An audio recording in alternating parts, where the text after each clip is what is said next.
Hello everybody! In Crusader Knights 3 the concept of making money is really important.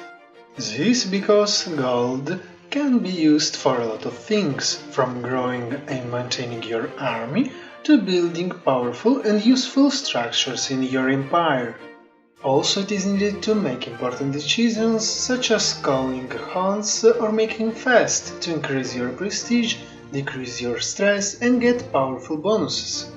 Gold can be used also to hire powerful courtiers like physicians and knights, or most importantly, to do major and important decisions like founding kingdoms, holy orders and empires. Plus, you need a lot of gold to create titles that are really important to gain prestige and be able to control efficiently massive empires. In other words, money is the key to get started and be a successful ruler. So, this series of videos is focused on what you can do with gold, all the ways you can make it, and what are the most efficient ways to grow your powerful empire. In this specific video, you will learn how to make money by collecting taxes efficiently and how you can increase them. Anyway, back to the topic, the main income you can get is the passive one generated by taxation of your personal domain, vassals and church holdings. Of all the territory you control, the castles you directly hold are your domain holdings, and you receive all the taxes they generate.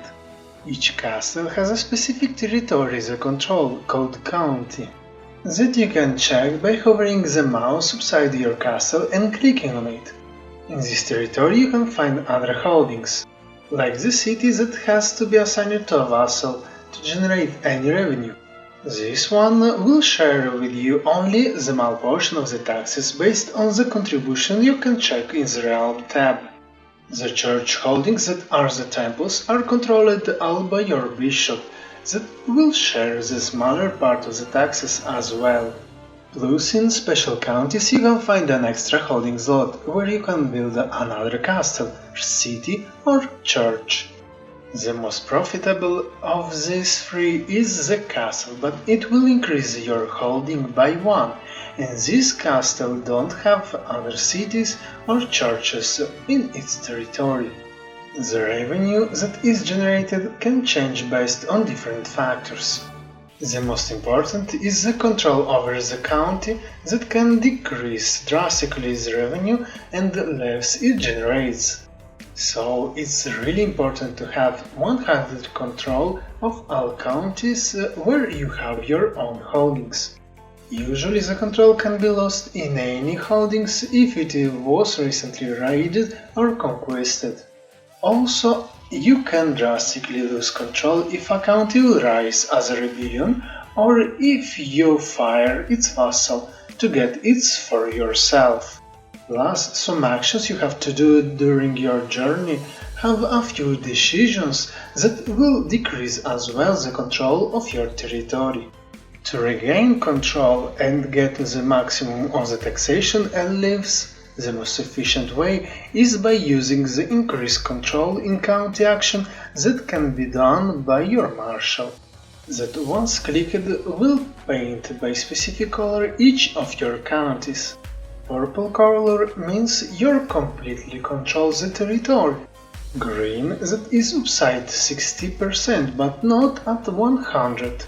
While red means that your control of this territory is poor and below 60%. Next, click on the territory where you want to raise the control and your Marshal will start to raise it. Higher is the martial skill of your Marshal, faster it will regain full control of the county. So, it is important to have the best Marshal you can have. You can click on the Appoint a Marshal button to see the list of all available courtiers and vassals that can do this job. Next, you need to click on the Sort by Marshal Skills to see who is the best for this role. Then click Assign to replace the old one. Anyway, once your Marshal finished gaining control of the territory, he will automatically switch a task to organize levies, and you will get a notification about this action. So you can decide to switch a task to gain control of any other territory or any other task you can do. To get better marshals and knights, you can ask your marshal to train commanders that will periodically increase any of your knight's martial skill, or even transform a normal soldier into a new knight that it is useful to get them for free. Also, sometimes you will receive the message that a person is a guest in your court that you can hire as well if he has the martial skill enough high. Another good way to get new knights that can be good to get the marshal's position is by inviting knights from the decision tab, but it costs some prestige to do and over a year provides free knights that have the province skill at least to 12. That is not the martial skill, so it doesn't mean you will get great marshal from this action.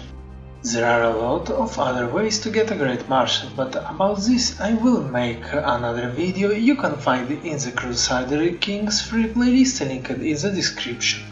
Anyway, the control of your territory will also increase passively that can be boosted if you choose to do a martial lifestyle. In fact, you can start just by enabling the authority focus that will automatically increase your control growth by 0.3 per month. Then, with the first point you can get the Serve the Crown perk that will increase by another 0.3 per month to control growth. In the same lifestyle tree, you can unlock also strict organization that increase by another 20% the control gain speed. To speed up even more the process, you can get the last perk of the Observer tree that is the Overseer trait that will rise by another 50% the control growth factor, while one perk before you get the Absolute Control as well. This one will give you extra levies and taxes when the control is at 100%. Now that you know how to get the maximum control, increasing your maximum earnings, it's time to speak how to increase the maximum taxation you can get from each territory you control. And to do so, you need to click on any castle, city or temple that will show you some details about it in the bottom left corner. Now, to get better revenue or bonuses from this territory, you need to get better buildings on them. There are usually 3 slots in the cities and temples, while in the castles there are 4 in normal one and 5 in the county capital. In some special holdings that can have a historical building, it has an extra slot to build it, like the Stone Age in the barony of the Salisbury. Considering that the cities provides 20% of their revenue and temples 10%, at the beginning it is useless that you spend your money by building in these holdings. Luz considers that the vassals or bishops that owns this territory will use his revenue to upgrade the holding anyway, but you can consider spending some money on them only if you don't like the building its owner chooses or if you want to help them. Some of the buildings are really important to have, even in cities and temples. So you can consider building them to show the direction in which your vassal or bishop has to go. For example, if you kickstart some wetland farms, they will increase the building construction in the whole county after several upgrades. To make money, the most important are the guilds and the trade posts, because they increase the development growth as well. Higher is the development in your county, bigger is the boost you will get from it on levies, taxes and supply limits. The development also is really important to research innovation that unlocks buildings, regiment types, permanent bonuses and much more bonuses for your entire realm. Then we have the farms buildings that are important not only thanks to their high revenue, but also because they increase the taxes and development as well after few upgrades. So it is important that you kickstart the right buildings in the cities and temples. Then leave the upgrade work to their own vassals and bishops. But to even kickstart the right buildings, you need good revenue to use on this task. This is why it's better to start investing in your own castles first, where I suggest building the following buildings by priority. Wetland farms, mainly to cut down the building construction time and cost, getting some decent revenue as well. The next important building is a trading post that massively increase your development growth and as well grants you good passive revenue. In some rare cases, you can also build some farms and fields in your castle that are the best to produce massive revenue and in later grades increase the taxes and development as well. Then to boost your defenses and get as well good revenue, a good solution is to build walls and towers to protect your castle. That not only gives you some revenue but also raises the fort level. The last one increases your garrison level. This is how many troops your enemy needs to be able even to start to conquer your castle. This means that if you combine the maximum castle garrison and walls and towers upgrades, it reaches nearly 3000 soldiers. That is a massive defense that is hardly broken by even the most powerful enemies. While the third building I recommend you to get are the barracks that give you massive boost in levies and increase the power of your spearmen and heavy infantry. That light upgrades of destruction even boost their toughness and decrease the building construction time. Anyway, if you want to know more about the levies and in general about how to get a powerful army, check another video about this topic linked in the description. To finish, it's time for the last building that can be placed only in the county capital. All the buildings are great in this slot, but personally I suggest you to build the tax offices because it will increase the taxes you will get not only from your own castle, but from all the other buildings in your duchy. This influences all the counties in your duchy that usually are free. In a special case, you can build another structure that is called Royal Reserves, that is better not only because it gives you a great amount of revenue, but also because it increases your development and popular opinion in the county as well. After you build all the initial buildings in your castle, it's time to upgrade them. In some cases, after the first upgrade, to be able to do the next one, you need to build the keep first. To do so, click on the castle text near the fort level and garrison, then to the upgrade. But to be able to do so, you need first research Battleman's Innovation. The Innovation tab is the third in the bottom left corner. Here you can check how much time is left before the research will be done. If you want that a specific innovation will be researched first, you just need to click it and it will be queried as priority. The research speed is based on the average development of all culture holdings. In fact, it can take only a few years or even a few hundred years. So the development is important not only to get more taxes but also to develop faster new buildings and other innovations. Also it is important to own all the territories that belong to your culture in order to control the development as well. But this is a more complicated topic about which I will make another more detailed video that explains it.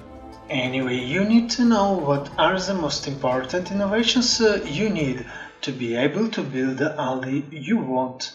And they are the motis, barracks, crop rotation, city planning, and the plenary assemblies in the tribal era. Battlements, burns, and monarchialism in the early medieval era. Holdings, castle bailies, and windmills in the high medieval era.